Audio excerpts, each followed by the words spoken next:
to third person. Okay, all of Meikel's artwork is autobiographical. The recurring themes of time, clocks, watches, childhood, innocence, finding his place in the world, growing older, and finally sailboats. The idea of going where the wind takes him is so exciting to him. When he started collage, he felt like he had to conform to certain styles, to certain content, without considering his own story. This was, of course, self-inflicted, and he figured out pretty quickly to tell his story his own way and let others decide whether or not it was any good. He likes his work and it thrills him that people take notice, but he creates for himself. The best compliment he has ever received was on social media. Quote, "I knew as soon as I saw this image, it was your work," end quote. That thrilled him so much. He wants to carve out an identity of his own. It's very important to him. He also recognizes and is so happy to have become part of the international collage community. He was invited to contribute a collage to the second annual Collagistas Festival in Greece, one of only 51 artists in the world to contribute. Those early connections he made via social media was a launching pad for him, and that honor was a catalyst that he immediately recognized as significant. He writes well too. He has exhibited in New York twice, Los Angeles, Portland, Oregon twice, Fort Worth, Texas, and all over Arkansas. He has sold original art to people in Greece, the United Kingdom, Portugal, France, and all over the US. He recently worked with another artist to reimagine one of his collages as a mural, an interesting challenge. At 50 years old, he feels like he has finally found his place with collage. Collage takes from the past and contributes to the future. He is honored to be a collage artist. Although he has always appreciated visual art, he never imagined that he would create visual art, much less exhibit and sell his artwork worldwide. He is so grateful for all of the opportunities he has been offered, and presenting himself and his work to this organization ranks close to the top of the list. And we are delighted to welcome Meikel. Now, let me do a little of the, let's see, technical stuff here and share my screen. And I think we are ready to go. So Meikel, take it away. Can everybody hear me okay? Yes. First of all, so much for inviting me to present my artwork and myself. Listening to Barbara talk about me, even though I wrote the words, almost made me cry. So thank you very much. I appreciate the opportunity. I'll get right into the presentation. The first page of the presentation here is what I've kind of adopted as my logo. It's actually taken from a photograph that I took on the Oregon coast in 2017 of a boy kicking the ball. I shadowed it and Sorry. Oh, you're good. Kind of worked it through Photoshop and promote myself and my website using this logo. So almost always use that whenever in any correspondence or any publications that I try to add that in. Next in the presentation is an about section, and this can be found on my website also. Like Barbara said, I'm from North Little Rock, Arkansas. I was born and raised here in Arkansas. Have only been away for about 5 years. I was in the military back in the 80s. I'm actually 50, I just turned 57 in August. So, but I haven't been doing collage for very long. I just started in 2013. Prior to that, my creative outlet was writing mostly. I wrote poems and short stories, had a couple of those published in magazines and different periodicals around the country, but never really thought of myself as a visual artist. Picked up collage because I had friends who were doing a collage a day project, and it just looked so fascinating to me that I wanted to participate in that. So I took it up in close to the end of 2013, and here I am presenting to you 7 years later. So again, the about portion of my presentation can be found on my website. So you can go to the next slide. There's that I kind of gave a short description about all that stuff, but it's all there kind of spelled out. And with that, I guess I'll share some of my work. I'll say really quickly that I am part of the Facebook group, and I've been part of that group for several years, and I really have enjoyed being part of that group. It's far and away, for me, the best collage group on Facebook. And I belong to a lot of them within the US and around the world. But the support that I've received, the welcome from those artists has been amazing, and I really, really appreciate it. So this first piece is called Before I Forget Me, and it's pretty much a self-portrait, I think.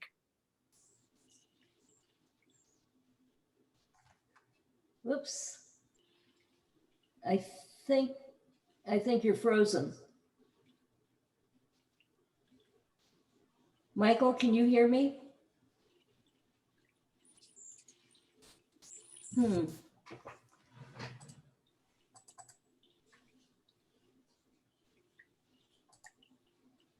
I think Michael got frozen. Oh, there he is. Okay. Can you hear me? You guys were frozen too. You were frozen for a little while.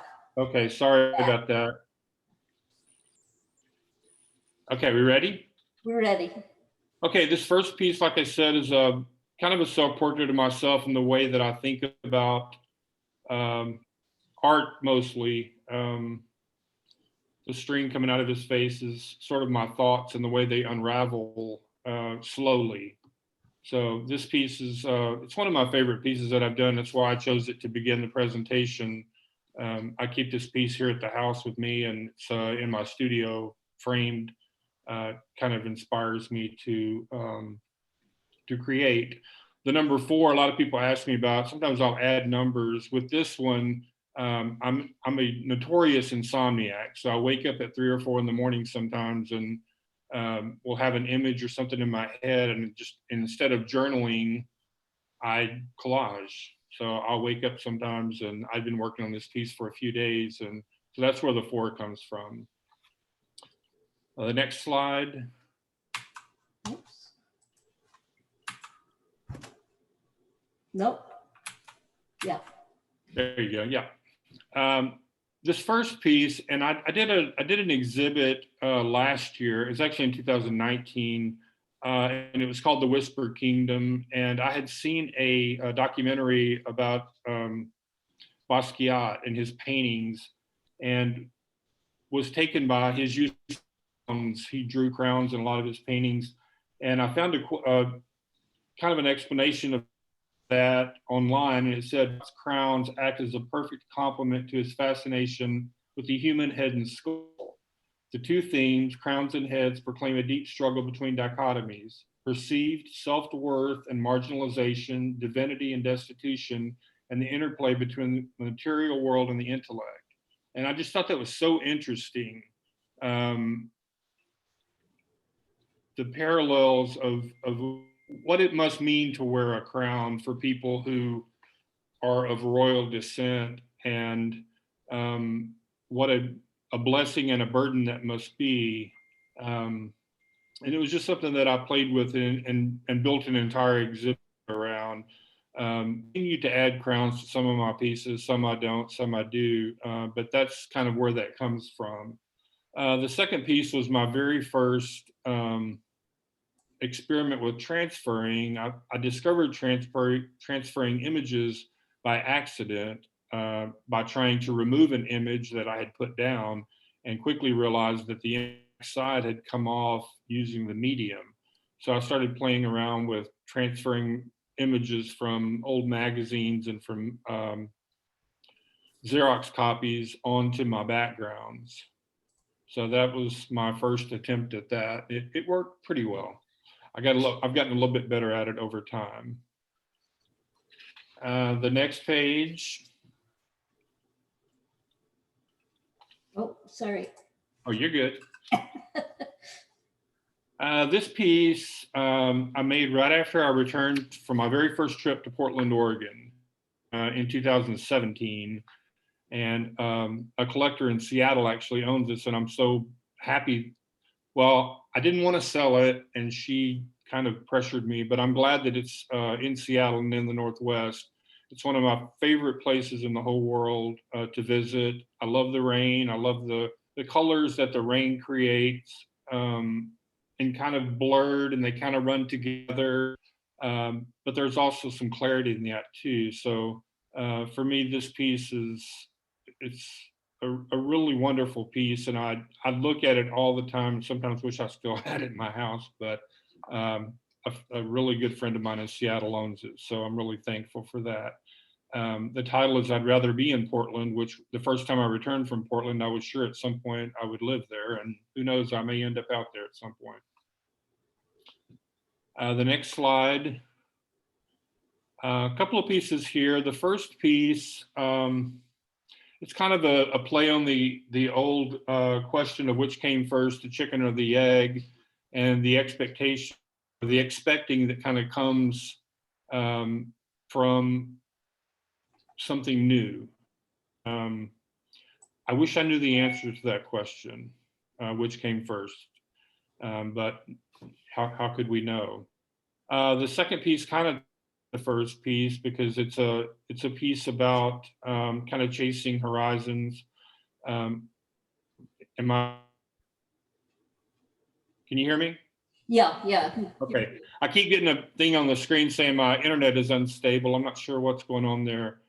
But the second piece again is kind of built on that anticipation of what's over the horizon, and yeah. So the next slide.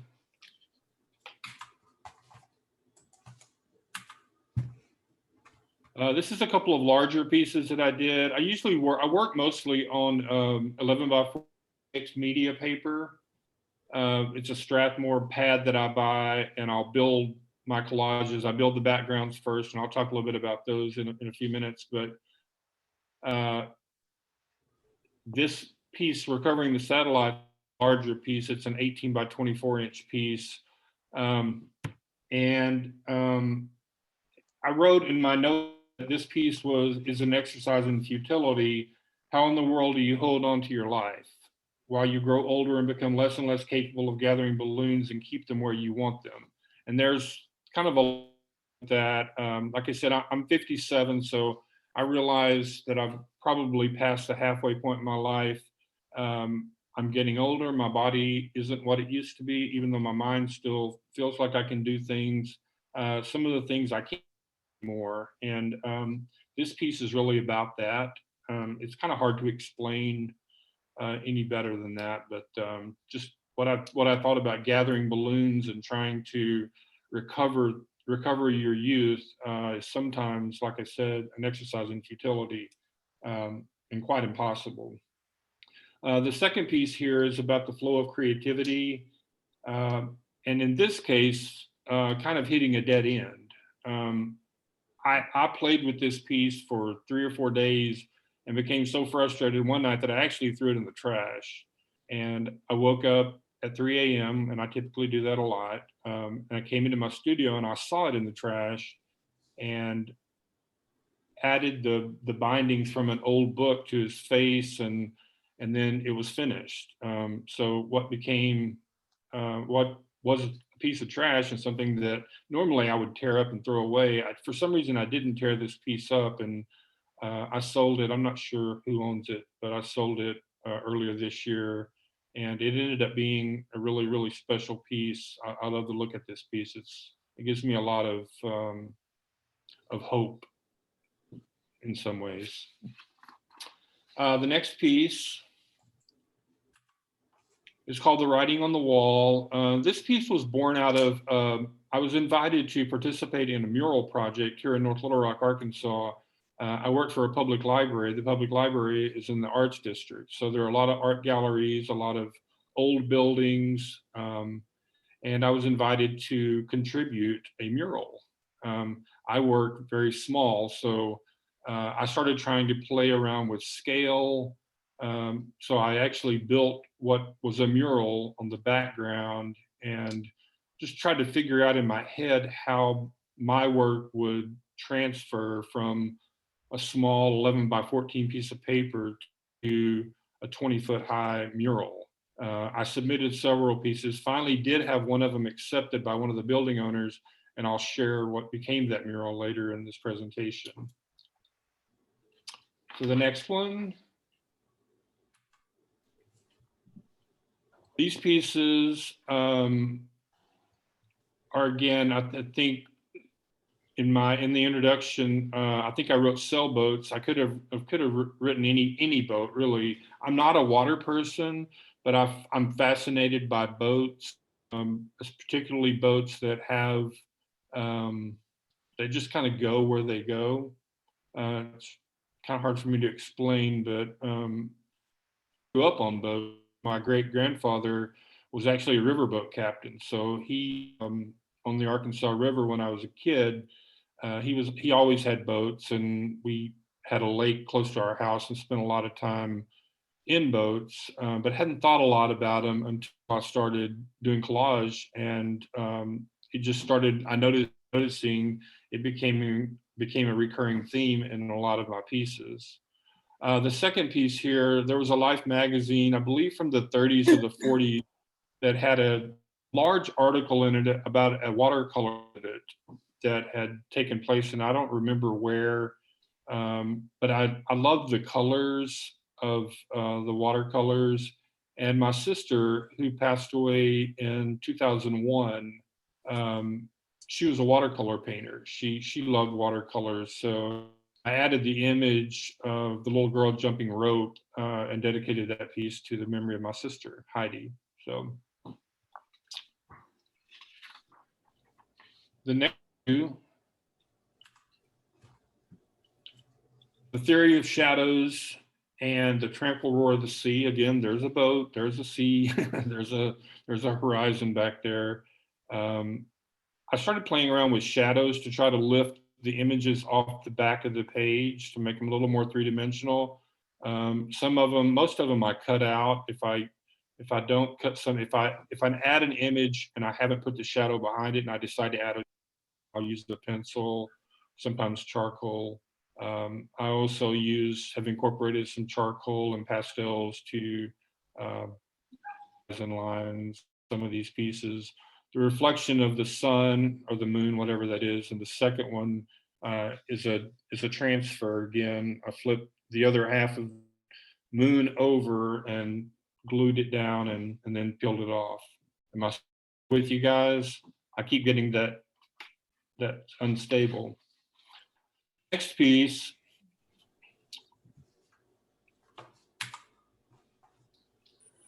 The next piece is called The Rabbit in the Sailboat. There's a story behind this piece. A musician who I was really a big fan of committed suicide in 2018. The band was called Frightened Rabbit, and Scott Hutchison was the lead singer. He jumped off a bridge in Scotland and committed suicide. And the piece is actually born from a lyric from one of their songs. He had written a song called Floating on the Fourth that was on their debut album 10 years prior to his death. And in the song, he talked about jumping off this bridge, which ultimately 10 years later he did do and killed himself. But one of the lines in the song was, he asked the question, is there peace beneath the roar of the Fourth Row Bridge? On the northern side, there's a fief of mine and a boat in the port for me. So for me, that was a statement of hope, of hopefulness, of a peace that might exist for him. He wrote and talked extensively about his bouts with depression and anxiety. And although ultimately he didn't survive that, it really touched me. I had a friend about a year before that who had committed suicide. So I don't think I ever really dealt with that until Mr. Hutcherson's death. And through his death, I was able to kind of re-examine my friend Stephen's death. And this piece, I actually donated the image to a mental health organization in Scotland. They accepted it and sold prints to raise money for that organization. So it means a lot to me as well. The original belongs to a friend of mine here in Little Rock. So I get to see it a lot. I'm really happy that she has it. The little cross up in the corner was a symbol that Frightened Rabbit used in a lot of their albums, the Celtic cross. So the next two, both of these pieces are about art and about creating art. For me, it's often so surprising and unexpected what comes out the other side. I don't ever really, well, I won't say I don't ever really, a lot of times I don't know where I'm going with things. A friend of mine named Amy Edgington, who passed away in 2015, was a collage artist and probably my first mentor. And when she passed away, her partner gave me a lot of her images, and in the box of images were these pieces of these puzzles. So I used this piece, and I've used the puzzle pieces in several other pieces, but this one's my favorite, and it's actually in a gallery in Fayetteville, Arkansas, for an upcoming exhibit right now. The other piece, again, is about creating. It was one of the pieces that I submitted for mural consideration, and it has been accepted. Not sure where it's going to go or when we're going to finish it, but yeah, I'll be looking forward to that. The next slide is called "What Do You Know About Revolution?" It's my first stab at abstract. And it's made completely with leftover images. I am a pack rat. You wouldn't believe. I have boxes and bags of papers. I really don't throw anything away. I used to throw things away and then I would immediately regret it. So now I go through and purge about every few months because I just literally will run out of space. But this piece, I really love the way it came out. And I sold this piece as well to a collector here in Little Rock. It was a larger piece, 18 by 24 inches.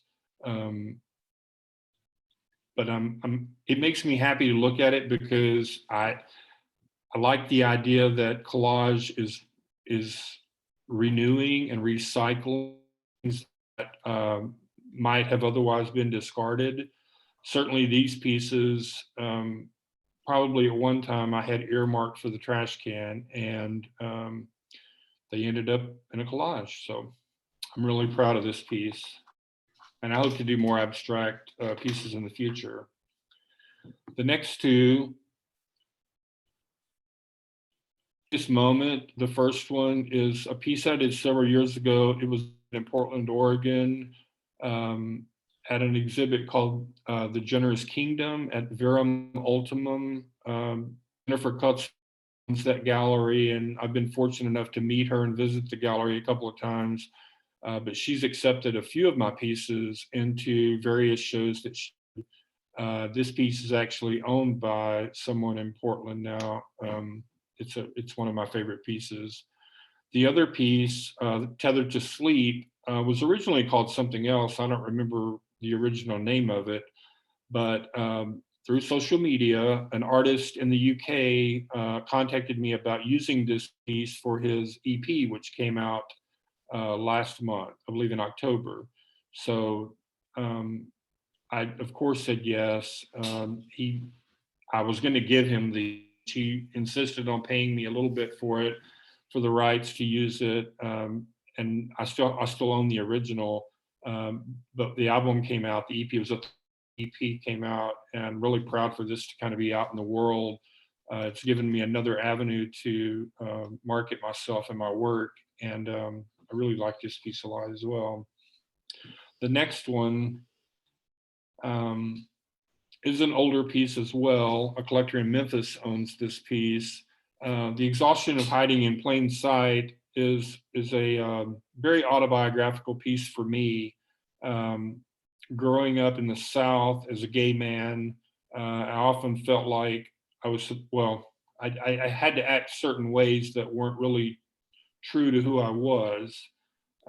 So this piece was about being in the closet and being around things that hurt me, but nobody knew they were hurting me. It was up to me to draw those lines in the sand, and ultimately I was able to do that. And I'm no longer closeted. I'm in a very happy, loving relationship for the last 10 years. And but this piece is that's kind of where this piece came from. So the next one, the King of Central Park, again, goes to have the crown on this one. It was in the exhibit that I did last year, the Whisper Kingdom. And the balloons are actually the Four Seasons. I've been lucky enough to visit New York in all four seasons, and it's amazing to me how the city changes from one season to the next. I've walked through Central Park in the snow, and it is so quiet and so still, you would never imagine you were in one of the largest cities in the world. But I love New York. I love everything about it. I couldn't live there if you paid me $1 million, but I love going there and visiting of year. Whether it's freezing cold or I've been to a Yankees game in August there and it felt like Arkansas. It was so hot, I couldn't hardly stand it. The second piece is a piece that I did called Halfway to Nowhere. I had this image on the right, and the images of the little boys came from two separate articles. But I love that image so much, and it just dawned on me that I could kind of just sketch out the other half of it so I could use it. It was a larger piece as well. So that's kind of where that came from. The title, Halfway to Nowhere, just kind of came to me because of the sparseness of the left side. I use 99% of all the images that I use are from Life magazines from the 30s all the way up to the 60s. And one of the main reasons I like Life was it's a long format magazine. So the images aren't so tiny that I can't use them. And I love the paper. So the next ones.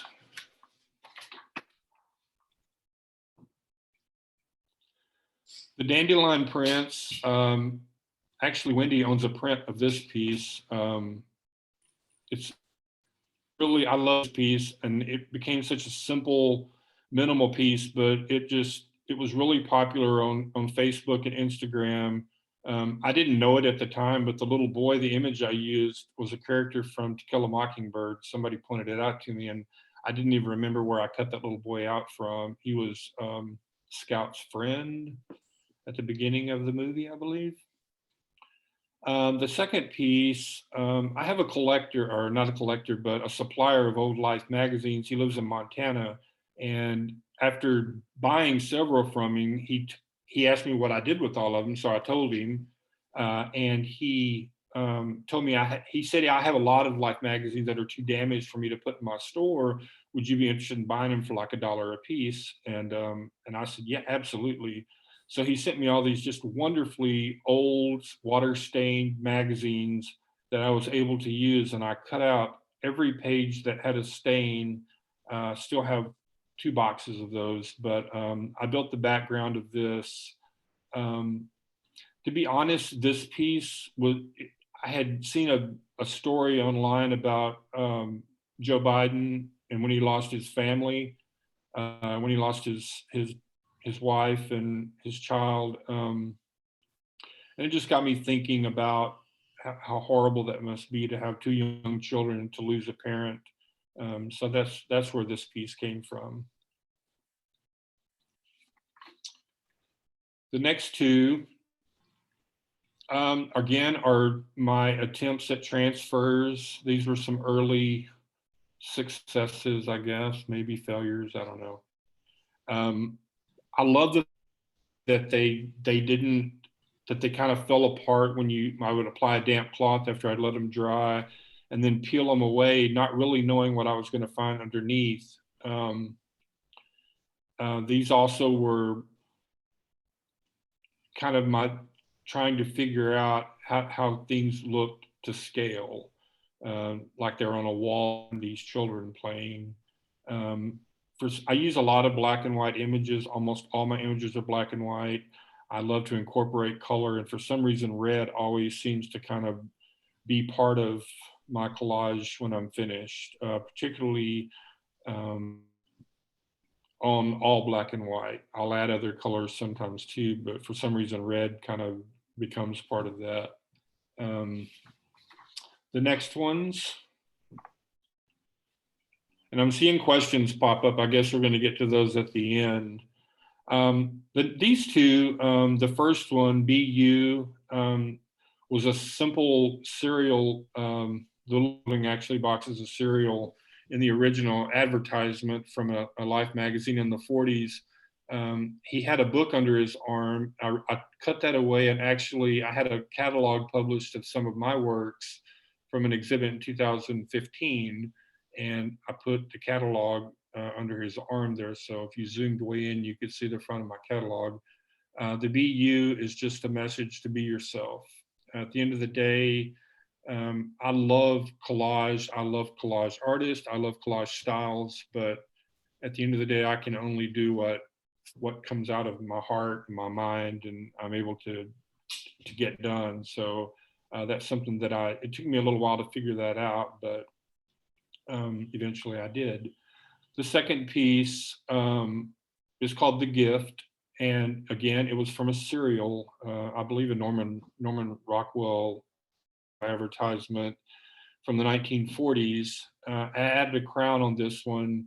The gift of life for me is something I think as I get older, I appreciate more and more life. I've lost two younger siblings.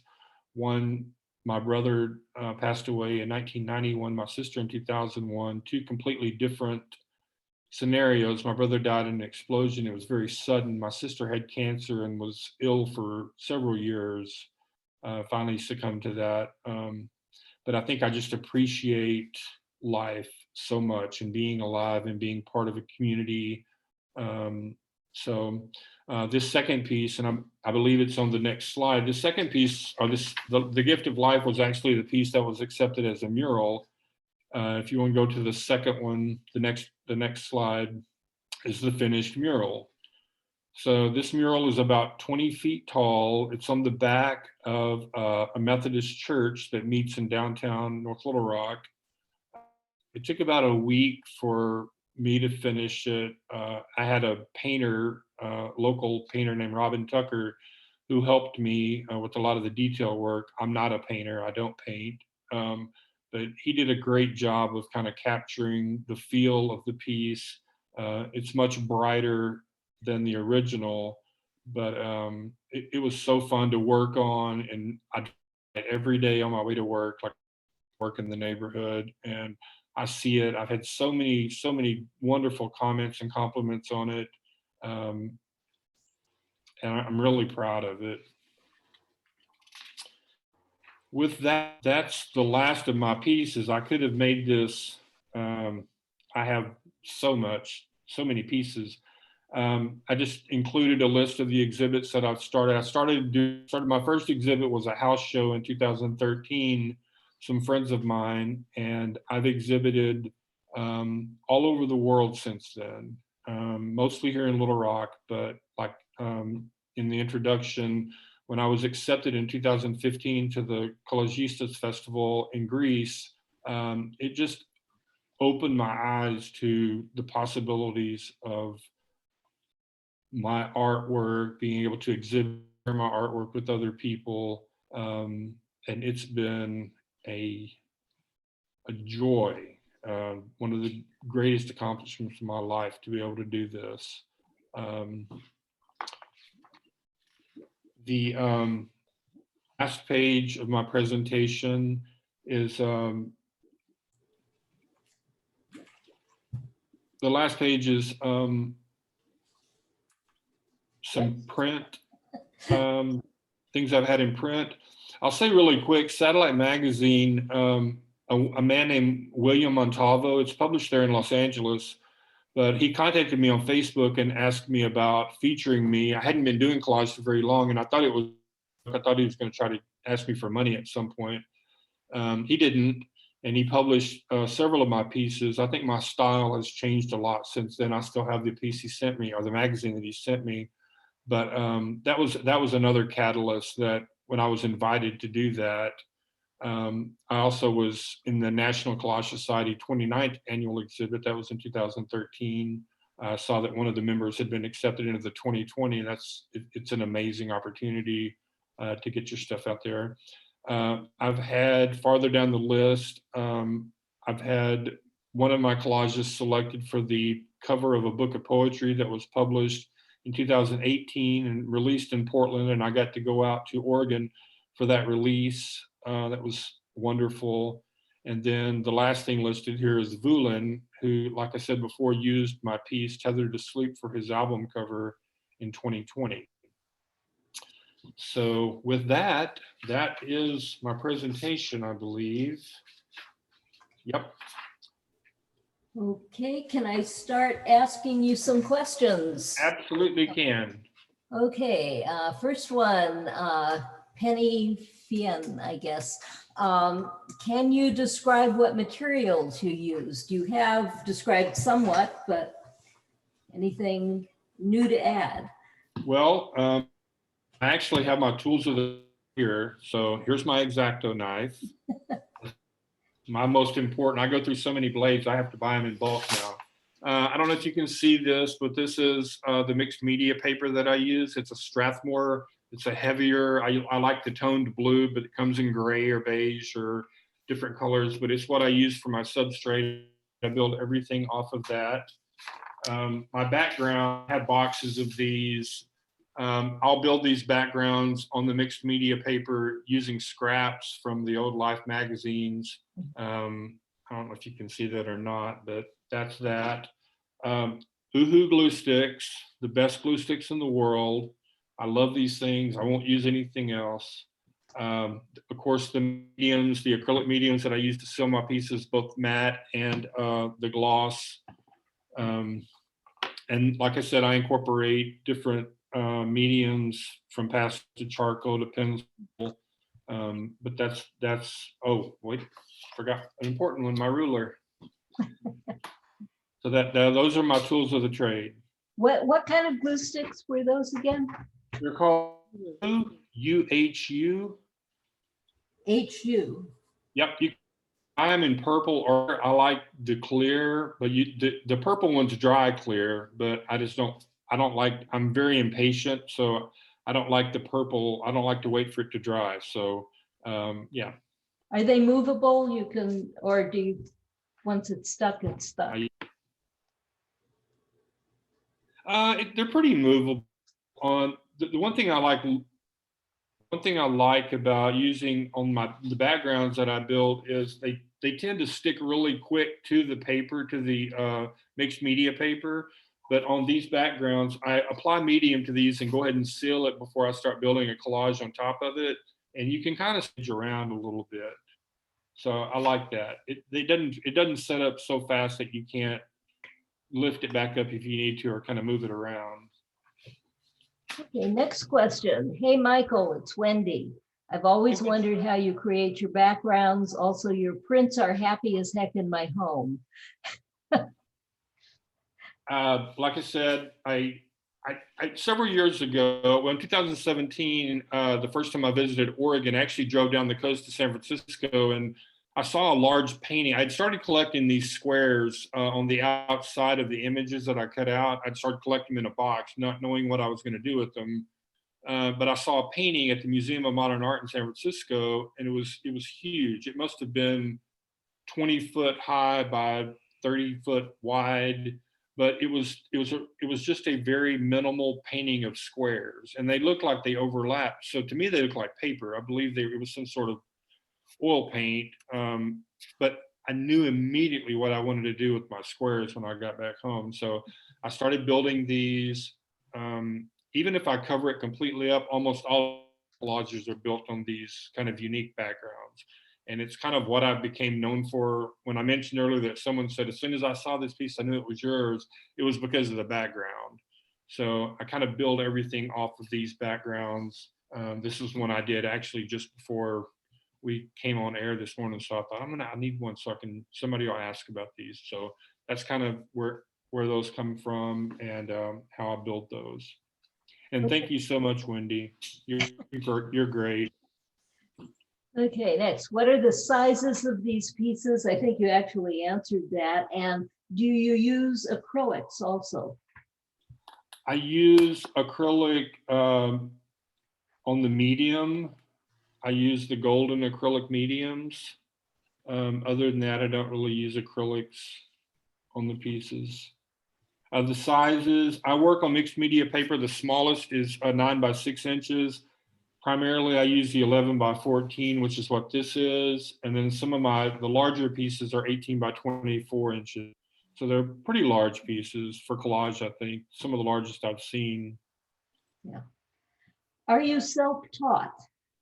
I am. Like I said, my background was in writing when it came to being creative. I've doodled my whole life, and sometimes I would doodle things to kind of go along with my stories that I was writing or a poem. But collage, hadn't had any training whatsoever. I just started doing it one day. Okay, please talk about how you do your backgrounds and the inspiration for them. Like I said, the inspiration was from a painting that I saw in San Francisco. There's no rhyme or reason to how these go. I mean, basically, I start filling in spots with these squares. Some of them are squares, some are rectangles, some are long strips that come from the edge of the page on the magazine. Anything that's light colored or gray, I will cut into a square and kind of set to the side and put in my background box is what I call it. I got a big shoebox here beside my desk. And I start building these. The Life magazine, the 30s and 40s were amazingly thick pieces of paper. So I can go one layer of those on this mixed media paper and then start building my collage. After the 40s, they got much thinner. The ones in the 90s and I don't even try to use because they're almost like tissue paper. They'll tear up. Sometimes I'll do 2 or 3 labels depending on the year of whatever magazine I'm using. But they were all inspired by a painting that I saw. Okay, Nancy Lawrence said this piece is extraordinary. Unfortunately, I don't know which piece she was talking about. Nancy, do you want to unmute yourself and tell us? Okay. And there was another one about the same time that said, beautiful. Barbara, I think it might have been the abstract one. I think that comment came right after the abstract one. I believe so. I saw that. I saw somebody wrote that. Thank you very much.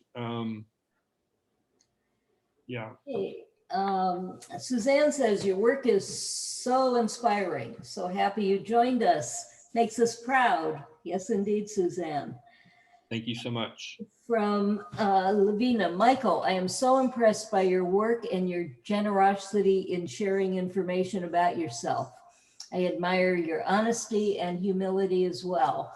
I'm so thankful to have the opportunity to see more of your work here while you speak about each piece. Thank you so much. I appreciate it. Janet Black says, Scout's friend Dill, very cool choice.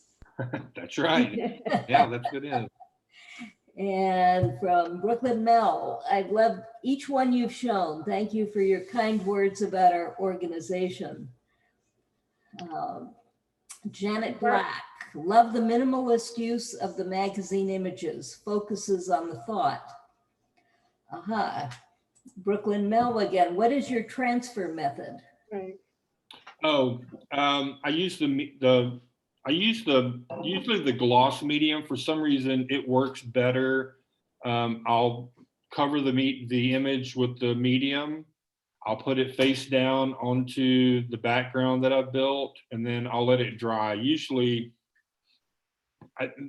the tutorial on YouTube that I watched said you should let it dry for 24 hours. I said before, I'm really impatient. I think that's why some of it pulls away and it looks kind of haggard, but I kind of like that effect. So I usually will let it dry for a couple of hours, maybe set it outside if it's not raining, and then come back and apply a damp cloth and just let the damp cloth sit on it until it becomes soft where I can kind of brush it away and the image it'll be there.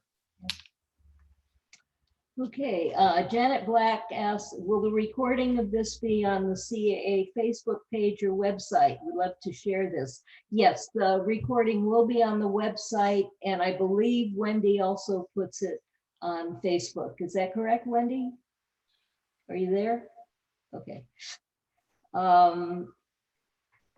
It may take a few days because I don't always remember exactly how to do it, so I have to figure it out again. Karen Schiffman, these are fantastic. I wanted to say the one where you inserted your own little catalog. Oh yeah. That is just, it's brilliant. Thank you so much. Really, they're brilliant. Thank you. Thank you. Okay, and let's see.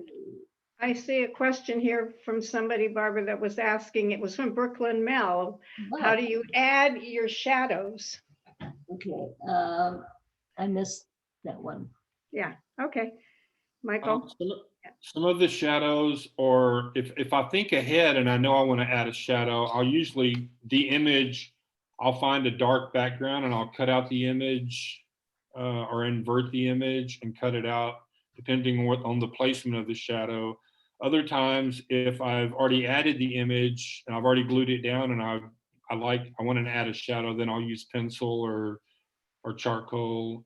I've got a set of drawing pencils that I bought a couple of years ago. I took a drawing class and I didn't do very well in it, but I still have the pencils. So I put good use to them by drawing shadows and kind of smearing the lead around. Okay, someone asked me to drop the show so they can see you full screen. So there you are. I know it was shocking. I was like, whoa. Right. Okay. Do you use originals or laser copies? I use all originals. I don't really Xerox anything. If you could, well, if I had a wider view of the room, you could see I have stacks of Life magazines all over the place. I have totes in my closet to my right here full of Life magazines. And I feel like if I start reproducing images, then I'm going to start reproducing the same thing over and over. So in my mind, keeping it as the original image, I may or may not ever come across it. In the little boy who's holding the catalog under his arm, I made that piece probably 3 years ago, and I've never come across that advertisement again because I've looked for it. I mean, I buy Life magazines not really knowing what is going to be on the inside from eBay, but I've never come across that image again. And that, I think about that a lot. If I start Xeroxing images and I have one that I really like, well, I toss it around in a couple of different pieces, and I don't really want to start down that road. So. Okay, do you make all of the BGs beforehand? How many do you have ready to go, the backgrounds? Oh, right now I have about 6. I have 2 larger ones and I have some smaller ones. I usually have, if I don't have a lot of images to work with, which is never true because I always have a lot of images, but if I don't feel like making a collage, I'll make backgrounds. Like some days, that's all I do is I'll make backgrounds. So I have them. And then they're all really unique because, I mean, this pattern is not going to be repeated because these pieces are just so random. Some of them, I even framed one, a larger piece that I did because I just liked the way it came out. When you apply the medium, it brings out the borders on the individual pieces some of these stained edges. Some are lighter, some are darker. But even when it dries, and this is completely dry, you can still you can make out where the lines are. I love that. Excuse me. Hi, Michael. Hey, It's Wendy. How, you don't do anything to stain the edges of the ones that you use for the background? no. Sometimes I'll tape the edges, and I have,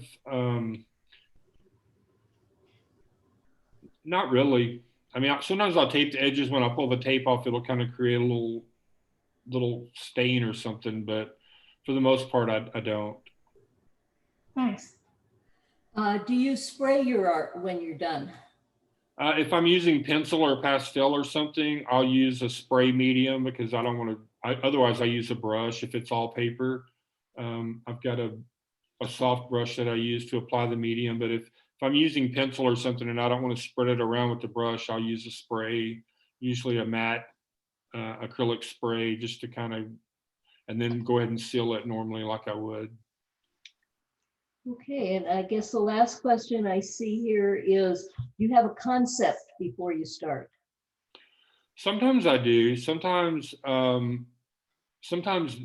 a lot of it is just, it's so image driven. You know, I'll see an image. Sometimes I'll open a Life magazine and I'll see an image right off the bat that I know I want to use. I don't really know how. I'll find the image and then build around that. But other times, I mean, I've made pieces that came from a dream or just from an emotion or thought, or from something I've seen on Collage Artists of America Facebook page. It's funny because I don't consider what I do to be that unique.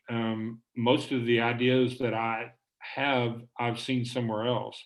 Now, once they filter through my mind, through my heart, it comes out looking completely different. And maybe only I know where that inspiration came from, but I am truly inspired by other artists. Their work so much, even if it's nothing like what I do, I'm so appreciative of the inspiration. Well, thank you. Sylvia? I see one more question, Barb. Oh. How easy is your cutting with such tiny parts? It depends on the paper. People keep trying to give me National Geographic paper, but the paper in National Geographic is really kind of plasticky. It feels kind of like, I don't know what the kind of paper it is, but I don't use it. Yeah, sometimes it's frustrating because, and it's funny because before I logged in on Collage Artists of America, somebody posted a little tool that it looks like it goes around your finger and it's got a blade on the end of it. And I took a screenshot of it so I can remember it later because I thought I got to have that. But I go through a lot of blades on this little X-Acto knife. I've had this one. I have this one and another black one that I've used for 5 years. But if the blades are really sharp, then I don't have a whole lot of trouble, but keeping them sharp is a challenge. So I go through a lot of blades.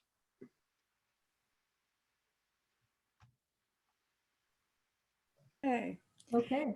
Michael, you are just so inspiring, and appreciate so much your candid telling us about your life and your feelings and sharing that with us. It's very inspiring, and it makes me want to do more art myself.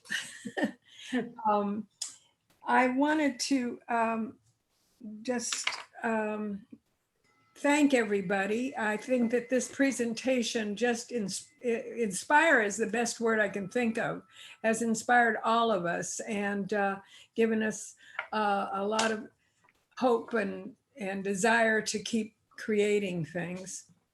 I think that we can kind of draw to an end unless somebody else has anything to say. We will remain open for a bit for open chatting and discussion. But I again need to say thank you, Michael, because it's been wonderful. I so enjoy your work. Well, thank you so much. Like I said, I'm really honored to present. I appreciate so much the invitation, and you can reach me through Facebook, message me through my website. My email address and everything is on there if you ever have any questions, or I'm happy to share. People have been so open and sharing with me when I started out and continue to be to this day. So I don't really have any secrets. Well, we'll be looking forward to seeing more of your art on Facebook Yes, ma'am. and everywhere else, I hope. So thank you. And so we'll conclude our meeting, but that will remain open for any chatting that you care to do. And so thank you for attending, everyone. It's been wonderful.